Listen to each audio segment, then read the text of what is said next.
کہ بنی اسرائیل میں آج کے بعد جو بھی لڑکا پیدا ہوگا اس کو پیدا ہوتے ہی مار دیا جائے، جس کے بعد اس کے سولجرز ہر گھر میں جا کر ماؤں سے بچے چھین کر ان کو مارنے لگے۔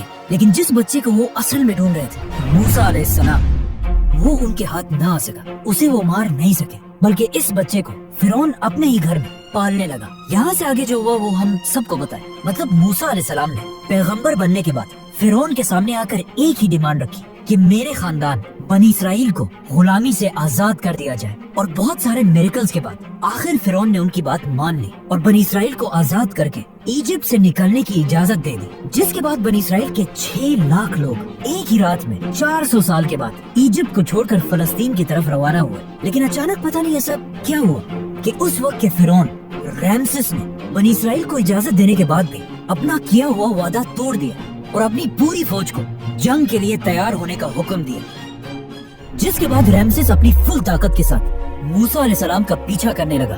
لیکن جیسے ہی وہ بنی اسرائیل کو ختم کرنے کے لیے ان کے بالکل قریب پہنچا، ایگزیکٹ اسی وقت اللہ نے موسیٰ علیہ السلام اور بنی اسرائیل کو بچا لیا اور رامسس، فرعون اور اس کی پوری فوج کو اس پانی میں غرق کر دیا۔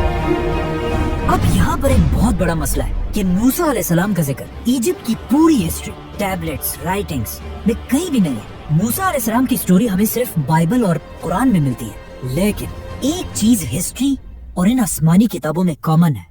مطلب آج دنیا کا ہر ہسٹورین اس بات کو مانتا ہے کہ موسیٰ علیہ السلام کے دور کے فرعون رامسس کے مرنے کے بعد ایجپٹ کبھی بھی دوبارہ اپنے پیروں پر کھڑا نہیں ہو سکا۔ مطلب موسیٰ علیہ السلام نے صرف ایک فرعون کو نہیں بلکہ ایجپٹ کے پچھلے 3000 سال کی حکومت کو ہمیشہ کے لیے ختم کرنے کی شروعات کی تھی۔ رامسس ایجپٹ کا آخری بڑا فرعون تھا جس نے اپنے آپ کو اور اپنی پوری فوج کو اپنے غرور کی وجہ سے ختم کر دیا تھا، جس کے بعد پوری دنیا کو یہ سمجھ آ گئی کہ فرعون کوئی خدا نہیں بلکہ صرف ایک عام انسان ہے۔ جس کے بعد یہاں سے پہلی دفعہ ایجپٹ اپنا سپر پاور کا ٹائٹل آہستہ آہستہ کھونے لگا، اور یہاں کے حالات اتنے خراب ہوئے کہ آج تک اس دور کو ڈارک ایجز کے نام سے یاد کیا جاتا ہے۔ جس کے کچھ ہی عرصے بعد ایجپٹ کے پاس فلسطین میں دنیا کی ایک نئی سپر پاور سامنے آئی جس کے بادشاہ کا نام تھا سلیمان علیہ السلام۔